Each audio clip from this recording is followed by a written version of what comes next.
जय जय बापू कथा, जय श्री जोगी कथा।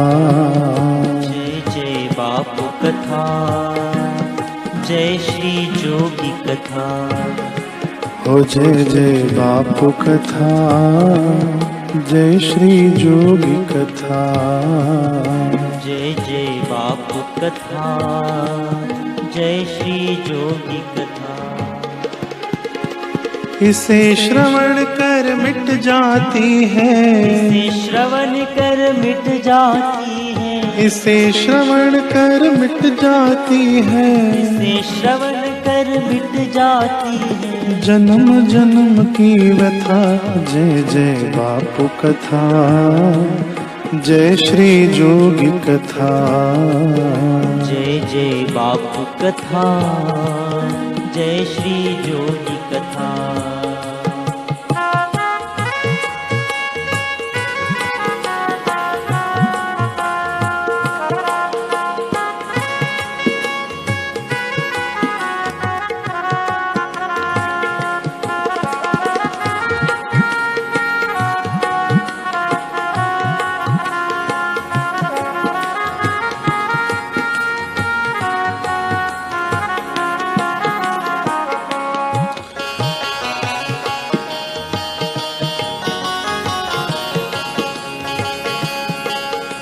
बापू कथा कल युग में तारे, शोक और दुख हरे सारे। कलयुग में तारे, शोक और दुख हरे सारे। 108 जो पाठ करेंगे, पूर्ण काम करें हमारे। 108 पाठ करेंगे, पूर्ण काम करें हमारे। गाकर हम पावन हो जाएं, गाकर हम पावन हो जाएं, गाकर हम पावन हो जाएं। गाकर हम पावन हो जाएं। श्री लव कुश यथा। जय जय बापू कथा, जय श्री जोगी कथा। जय जय बापू कथा, जय श्री जोगी कथा। ओ जय जय बापू कथा, जय श्री जोगी कथा। जय जय बापू कथा, जय श्री जोगी कथा। वर्णानाम अर्थ संघानाम, रसानां छन्दसामपि।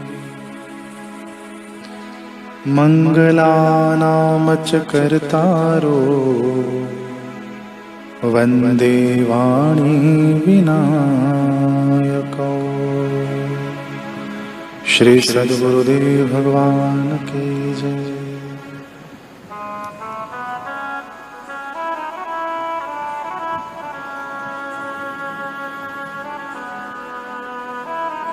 वरुण रूप में गुरुदेव उधर पाश डालते हैं। पिछले सत्र में हमने सुना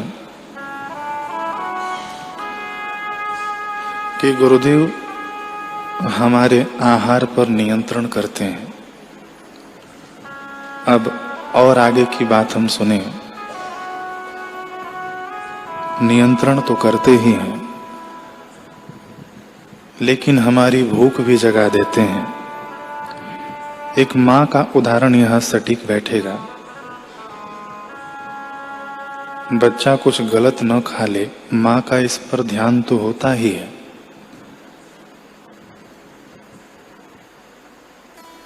लेकिन बच्चे की पुष्टि के लिए जब बच्चा आनी-कानी करता है कि नहीं मुझे नहीं खाना है, तो माँ उसे बहलाकर फुसलाकर कथा कहानियां सुनाकर उसे खिला देती है और पुष्टिकारक खिलाती है। अच्छा, तीसरी बात ये कि बच्चे को स्वयं भूख लग जाए तो भी माँ उसे खिलाती है। ये उदाहरण बड़ा सटीक है यहाँ उदर पाश पर। उदरपाश का मतलब यही नहीं कि केवल गुरुदेव नियंत्रण करते हैं हमारे उदर पर। उदरपाश में ये भी आ जाता है कि हमारी भूख भी जगाते हैं और फिर उदर की पूर्ति करते हैं। अच्छा लगी हुई भूख को भी गुरुदेव ही तृप्ति प्रदान करते हैं। ये सब बातें आ जाती हैं इसके अंदर। तो हमारी इंद्रियां भी ग्रहण करती हैं।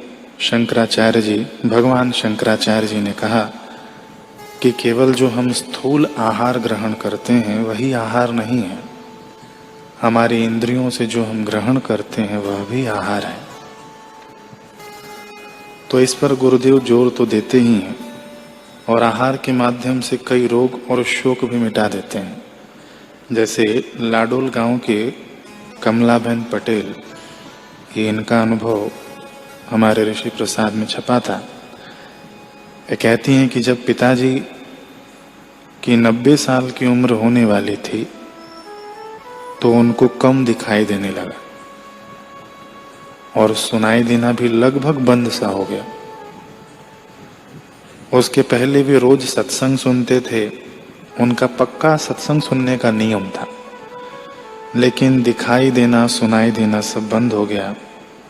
तो वे कहते कि मुझे तो अब सत्संग भी नहीं मिलता 90 साल की उम्र में, और कुछ सेवा के लिए कुछ पूछना या कहना पड़ता तो भी सुनाई नहीं देता। तो वे कहती हैं कि मैंने एक दिन बापूजी को यह बात बताई तो बापूजी ने 2 सेव फल दिए और कहा उनको खिला देना, सब ठीक हो जाएगा। सेव फल खिलाए तो 3-4 दिन में उनकी आवाज सुनने की संवेदना लौटी। 90 साल की उम्र में सदगुरु वैद्य सुजान, अभी आगे एक रूप गुरुदेव का यह भी आने वाला है। तो बड़े में बड़े जो डॉक्टर हैं, भवरोग की औषधि जिनके पास होती है वे सदगुरु होते हैं। सांसारिक रोगों की भी औषधि, कईयों के कैंसर ठीक हो गए, अब कितनी बीमारियों का नाम लिया जाए।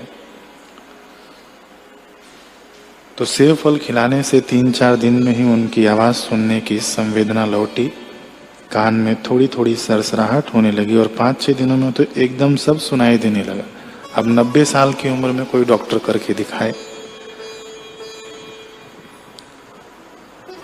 तो ये क्या है? ये जो प्रसादी है, जो हमने ग्रहण किया, जो उन्होंने ग्रहण किया, इससे शरीर के रोग तो मिटते हैं और जो हम कानों के द्वारा ग्रहण करते हैं गुरुदेव को, इससे भव रोग भी मिटता है।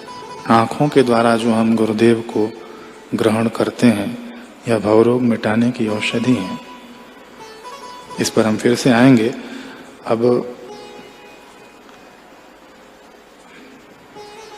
जब राम जी वन के लिए चले गए, भरत जी आए, उन्हें पता चला कि राम जी को वनवास हुआ, तो वे पूरी सेना के साथ गए हैं, चल पड़े हैं राम जी को वापस लाने के लिए।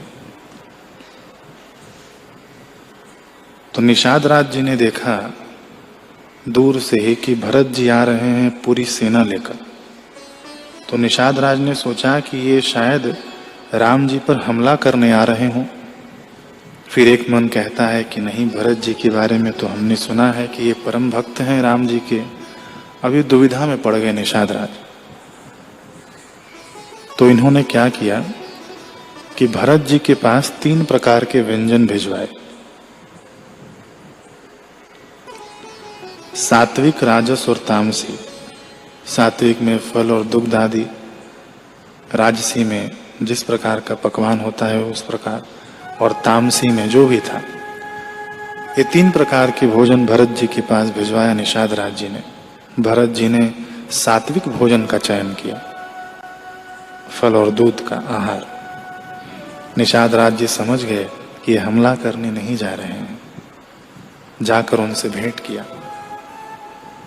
ऐसा ही कुछ प्रसंग महाभारत में हमें पढ़ने सुनने को मिलता है।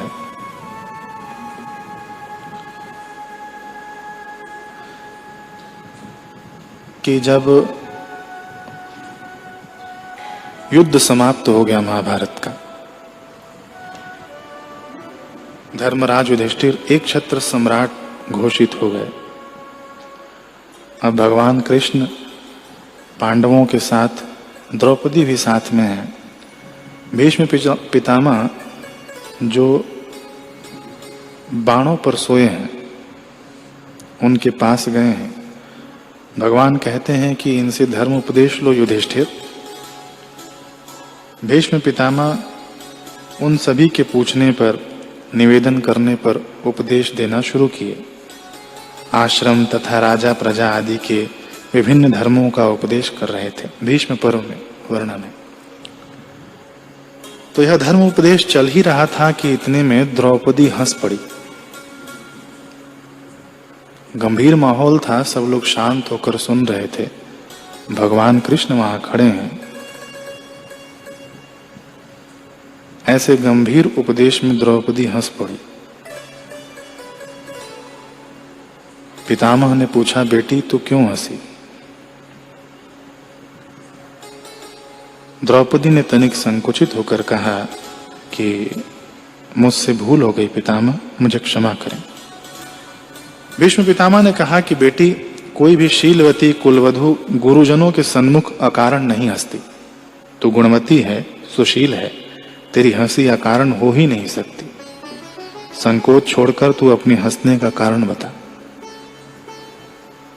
द्रौपदी ने कहा, दादाजी यह बहुत ही अभद्रता की बात है, किंतु आप आज्ञा देते हैं तो मैं कहती हूं। आप इस समय तो धर्मोपदेश कर रहे हैं इन योद्धाओं के सामने, भगवान के सामने, और आपका धर्म ज्ञान तब कहाँ चला गया था जब चीरहरण हो रहा था भरी सभा में। मैं यही सोच रही थी और मुझे लगा कि शायद आपको धर्म का ज्ञान उस सभा के बाद मिला होगा, और यही सुनकर, यही सोचकर मुझे हंसी आ गई। यही कारण था। भीष्म पितामह ने कहा, बड़ी सुंदर बात, हम सबको ध्यान में रखने लायक है। उन्होंने कहा कि बेटी, इसमें क्षमा करने की कोई बात नहीं है। मुझे धर्म ज्ञान तो उस समय भी था, परंतु दुर्योधन का अन्यायपूर्ण अन्न खाने से मेरी बुद्धि मलिन हो गई थी। इसी से उस द्युत सभा में धर्म का ठीक निर्णय करने में मैं असमर्थ हो गया था।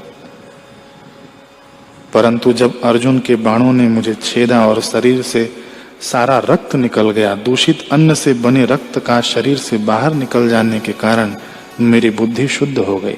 इसलिए इस समय मैं धर्म का तत्व ठीक से समझता हूं और उपदेश कर रहा हूं। कितनी सूक्ष्म बात भीष्म पितामह की, और इस बात का ध्यान हमारे गुरुदेव कितना रखते हैं। इसीलिए तो वेद भगवान कहते हैं कि गुरुदेव उधर पास डालते हैं। शिविर में आने वाले लोगों के लिए, आश्रम में आने वाले लोगों के लिए शुल्क रखा कि अपने हक का खाओ, अपना पुण्य न दो। कई भंडारे कराने वाले लोग तो आते ही हैं, ये हमने सत्संग में सबने सुना है। बापू जी इस चीज का ध्यान रखते हैं कि अपने हक का हो।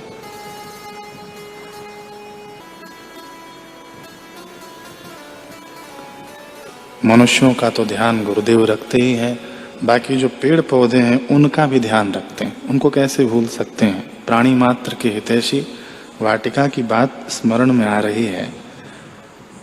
एक बार साधक ने रात को भूलवश तुलसी के खेत में पानी खोलकर छोड़ दिया। सुबह तक खेत में बहुत ज्यादा पानी भर गया। सुबह बापूजी जब घूमने आए तो देखा कि खेत में इतना पानी। बोले, पौधों को इससे तो अजीर्ण हो जाएगा। इतना कहकर बापूजी अपनी धोती घुटने तक बांधे, ऊपर किए, और उसके बाद खुद बाल्टी उठाए और पानी लेकर दूसरे क्यारी में डालने लगे, निकालने लगे।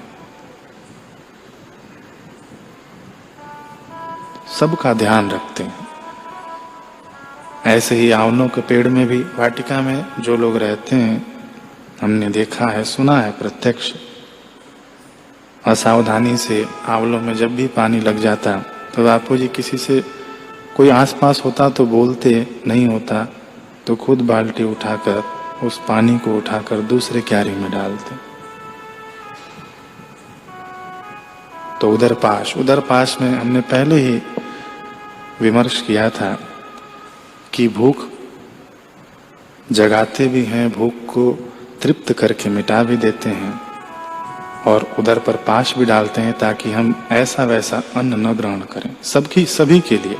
अब देखिए भूख कैसे जगाते हैं, ये अनुभव है सुरेंद्र कुमार सेठी हरियाणा से। ये बताते हैं कि एक बार पूज्य बापू जी ने मुझे हरिद्वार में कहा कि तू ऐसा कर कि 5-7 दिन टिहरी में जाकर अनुष्ठान कर ले। इन्होंने सोचा कि बापू जी तो मुझे पहले भी बोल चुके हैं, बापू तो सबको बोलते रहते हैं कि अनुष्ठान करो, अपना धंधा पानी छोड़कर कैसे हम जाएं अनुष्ठान करने। ऐसे ही मैंने, कह रहे हैं वो, कि ऐसे ही मैंने गुरुदेव की बातों को सुना अनसुना कर दिया। गुरु आज्ञा की अवहेलना करने का परिणाम मुझे ऐसा मिला कि मुझे बिजनेस में बड़ा घाटा हुआ और कर्जे में मैं बुरी तरह से फंसकर उद्विग्न हो उठा। संयोगवश बापूजी से मेरी बात हुई। बापूजी ने कहा कि जाओ अहमदाबाद में जाकर मौन मंदिर में बैठो, बाकी सब मैं देखता हूँ, तुम अपना ध्यान भजन करो, अनुष्ठान करो, आत्म साक्षात्कार करो। तो इस बार मैंने गुरुदेव की आज्ञा का पालन किया। मैं आया,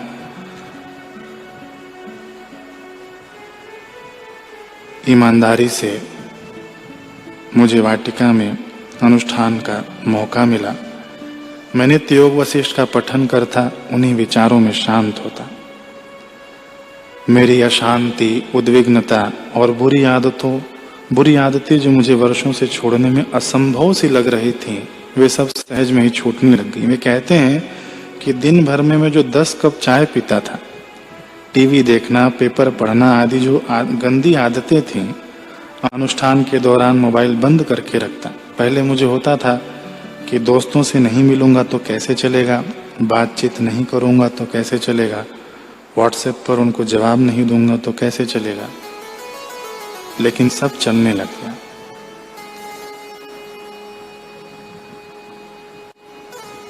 अब उनका कहना, देखिए हम विमर्श कर रहे हैं कि गुरुदेव भूख कैसे जगाते हैं।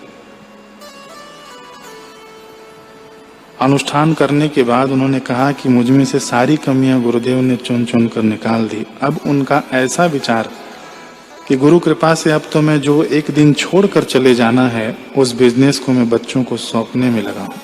समय बचाकर गुरुदेव के बताए मार्ग पर चलने की कोशिश कर रहा हूं। ऐसे अंतर्यामी गुरुदेव को मेरा प्रणाम है। तो इनकी भूख जगा दी।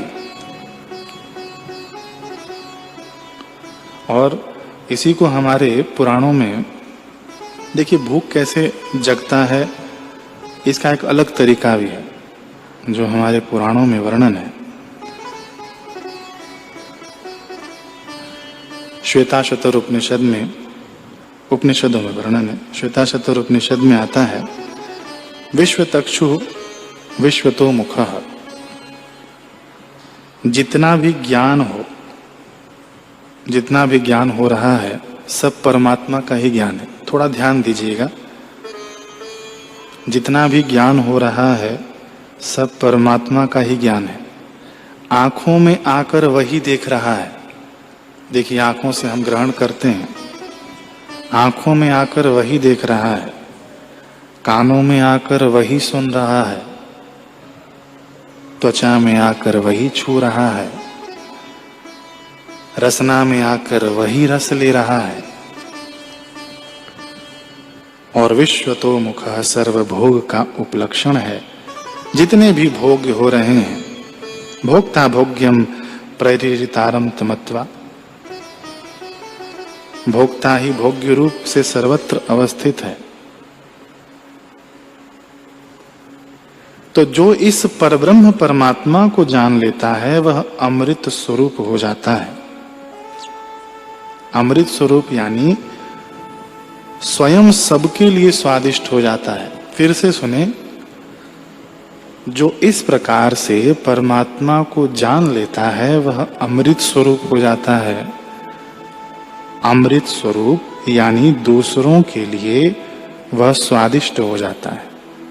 अब गुरुदेव हमारी समस्त इंद्रियों के लिए स्वादिष्ट है। यहां देखें तो गुरुदेव ही हमारे लिए आहार बन गए हैं। जी हां, गुरुदेव ही हमारे लिए आहार बन गए हैं। हमारी इंद्रियों का आहार गुरुदेव, हमारी आंखों का शुद्ध आहार, सात्विक आहार गुरुदेव है। उपनिषद की बात, हमारे कानों का शुद्ध आहार गुरुदेव है और स्वादिष्ट आहार है, ये उपनिषद कह रहे हैं।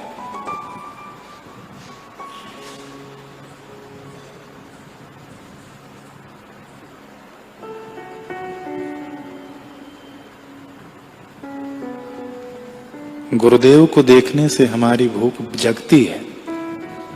गुरुदेव को देखने से हमारी भूख शांत होती है, यानी खाना खाने के बाद जैसे हमारी भूख शांत होती है, तृप्ति प्रदान होती है, ऐसे ही देखिए उदर पाश है ये। गुरुदेव को देखने से अन्य चीजों को देखने पर नियंत्रण हो जाता है, रोक हो जाती है। तीनों चीजें इसी में आ गई। गुरुदेव को सुनने से संसार सुनना अच्छा नहीं लगता।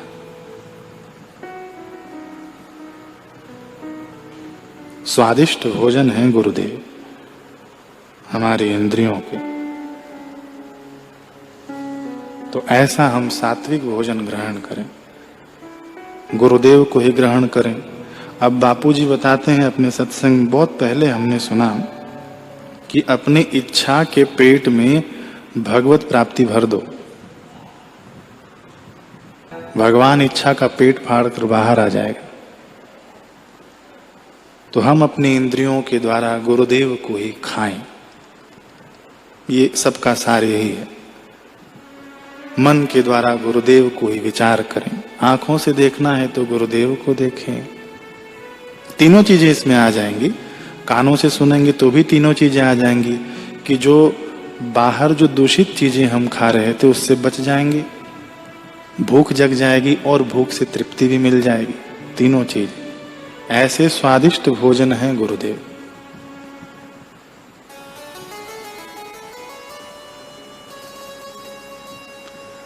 अब भूख मिटाने पर एक प्रसंग सुनते हैं।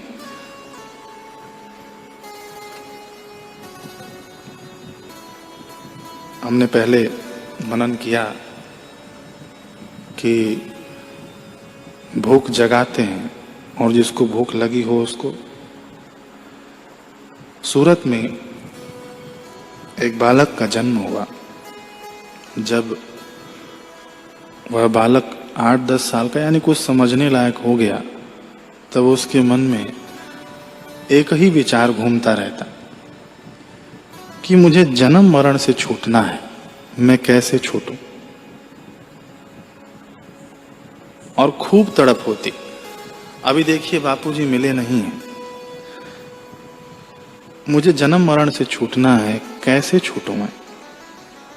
और वे बताते हैं कि बापू से मिलने से पहले लगभग मैं 5000 जितनी मालाएं कर चुका हूंगा। रोज की 1-2 माला कर लेता था, लेकिन भूख बचपन से बनी थी कि मैं जन्म मरण से कैसे छूटूं। जब कुछ पढ़ने लायक हुआ तब मैंने भगवत गीता पढ़ना शुरू किया। तो उसमें मुझे मिला, हमारे घर में तो कृष्ण भगवान इष्ट थे, तो इसीलिए गीता पढ़ने को मुझे रुचि हुई। तो उसमें मुझे पढ़ने को मिला कि भगवान कहते हैं कि जो मुझे पाता है वही जन्म मरण से छूटता है, और जो स्वर्ग में जाएगा वो वापस आएगा, जन्म मरण बना ही रहेगा, छूट नहीं पाएगा। तो बोले भगवान को कैसे पाएं। तो ये कृष्ण भगवान तो श्री कृष्ण श्री कृष्ण श्री कृष्ण जपने लगे। लेकिन फिर भी इससे तृप्ति नहीं हुई। उनके घर पर एक चित्र टंगा हुआ था भगवान का, उसके नीचे लिखा हुआ था श्री कृष्ण गोविंद हरे मुरारी, हे नाथ नारायण वासुदेव। तो सोचिए कि ये शायद कृष्ण भगवान का मंत्र हो, तो इसको भी जपने लगे, श्री कृष्ण गोविंद हरे मुरारी, हे नाथ नारायण वासुदेव। इसकी भी एक माला करते और रोज सुबह उठकर स्नान करने के बाद नाश्ता आदि लेने से पहले ये जप करते। हम में भी ऐसी निष्ठा हो, एक निगुरे बालक में ऐसी निष्ठा है, तो हम सगुरों में भी ऐसी निष्ठा हो कि हम अपना नियम जप ध्यान खाने से पहले कर लें। हो सके तो इस बात का हम ध्यान रखें। कम से कम जो बापू जी ने 10 माला दी है, दीक्षा में जो हमें शिक्षा मिली है, उसका हम अवश्य पालन करें। तो श्री कृष्ण गोविंद हरे मुरारी, श्री कृष्ण भी जपते और श्री कृष्ण गोविंद हरे मुरारी 2 माला जपना शुरू किया। फिर आगे भगवत गीता पढ़ा, उसके अंदर लिखा था प्रणवः सर्ववेदेषु शब्दखय पौरुषम ऋषु, कि मंत्रों में मैं ओमकार हूं। आदि विभूति योग में मंत्रों में मैं ओमकार हूं। तो बोले मेरे मंत्र में तो ओमकार है ही नहीं, मैं तो श्री कृष्ण जपता हूं और श्री कृष्ण गोविंद हरे मुरारी, इसमें ओम तो आता नहीं है। तो अब क्या किया जाए?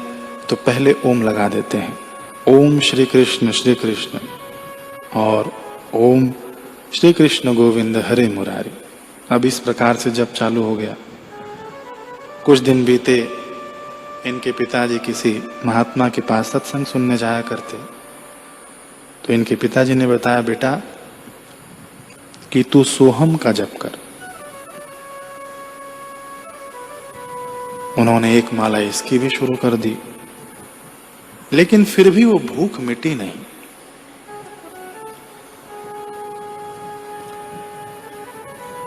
उन्नीस 1982 में पूज्य बापू जी का सूरत में आना जाना शुरू हुआ। तो वे कहते हैं कि मेरे बड़े भाई ने दीक्षा ले ली। अब ये भी जब पहली बार सत्संग में पहुंचे, ये अपने पिताजी के साथ भी अन्य संतों के पास जाते, लेकिन वो भूख मिटी नहीं, वो एक झटका लगा नहीं। लेकिन जब बापूजी के सत्संग में गए, जब पहला दर्शन हुआ, तो मानो हृदय से यही प्रार्थना निकल पड़ी, आंखों से आंसू निकल पड़े। देखिए सात्विक भोजन, और मन ये कह पड़ा,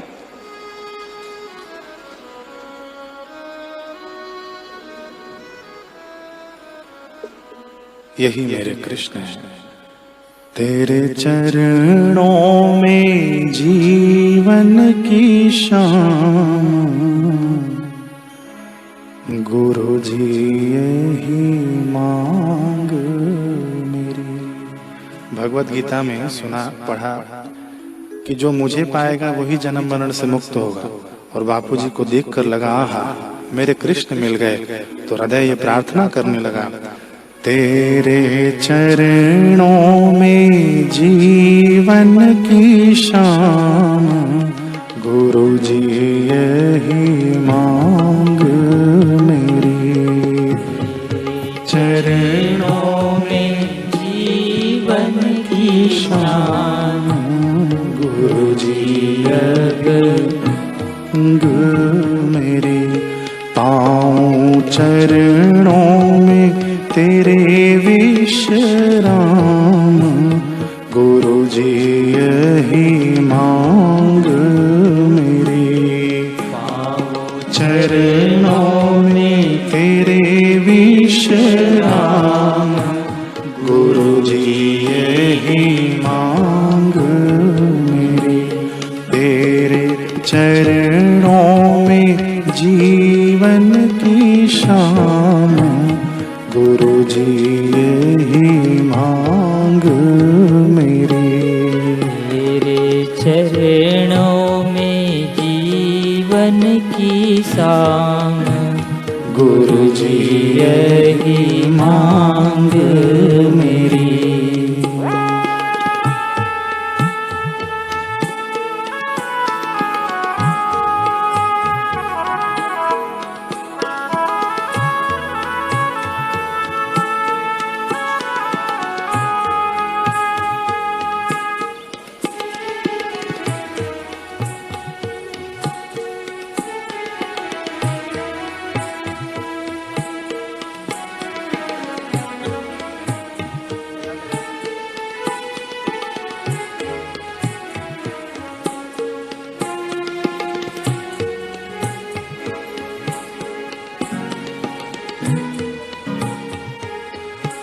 मेरे गुण अवगुण पर ध्यान न देना, गुण अवगुण पर ध्यान न देना।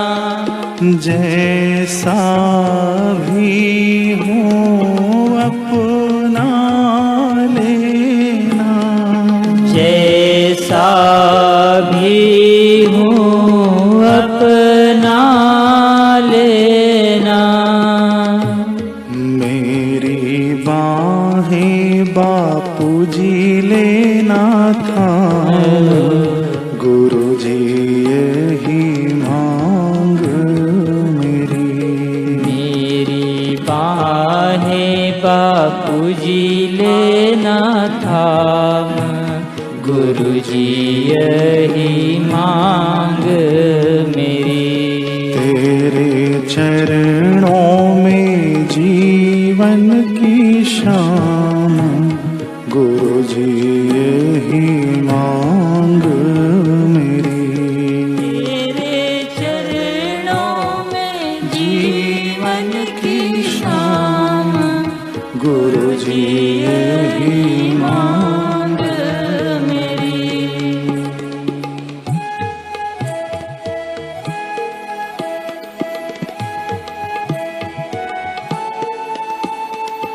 मेरी भूख यहीं मिटेगी, मेरे भगवान यहीं मिलेंगे, या कह दें कि मेरे भगवान सामने ही दिख रहे हैं।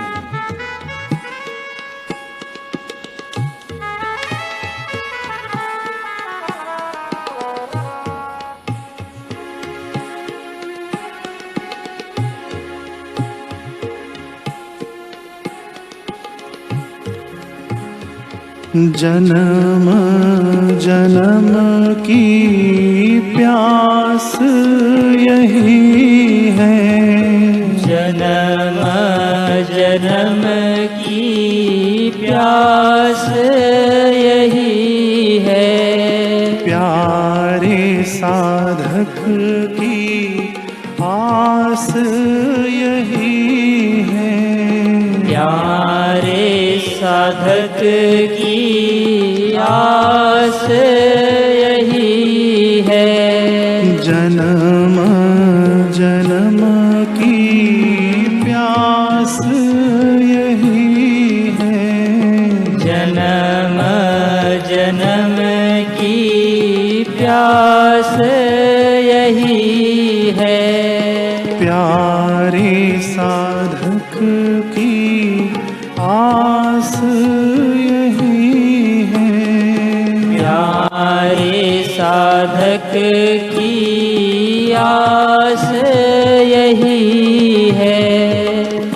मेरे छूट जाए पाप संताप, गुरु जी यही मांग मेरी।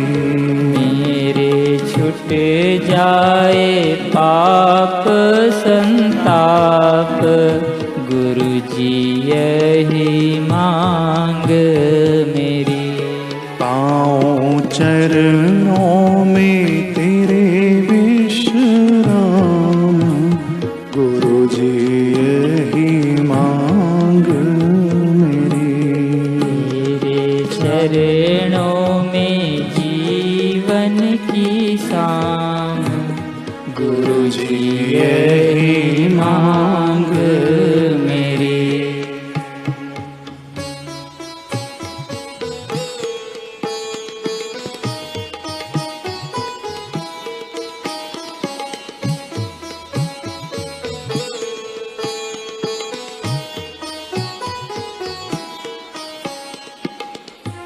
तो इन्होंने मंत्र दीक्षा ली। मंत्र दीक्षा लेने के बाद कहते हैं कि मैं आश्रम में समर्पित हो गया और सन 1985 में इन्होंने दीक्षा ली। कुछ ही महीनों बाद समर्पित भी हो गए और 2000 जब 9 आया, कहते हैं कि कहीं ना कहीं थोड़ी सी भूख मेरी वैसी की वैसी बनी ही रही। अब देखिए गुरुदेव की अद्भुत लीला। 2009 की बात है, हरिद्वार आश्रम, सुबह 5 बज रहे हैं। इनकी भूख कहते हैं कि मेरे हृदय में बनी रही। ये कब मुझे वो मिल जाए जो गुरुदेव बताते हैं। अब देखिए, पहले तो अनमिला पिया था, अनजाना रास्ता था और अनदेखा पिया था, लेकिन गुरु मिलने के बाद पिया को देख लिया, रास्ता भी जान गए। और लेकिन फिर भी हम उस तक कब पहुंचेंगे, ये प्यास बनी रही। हरिद्वार आश्रम 5 बजे उठ गए। पंडाल में सब सो रहे थे।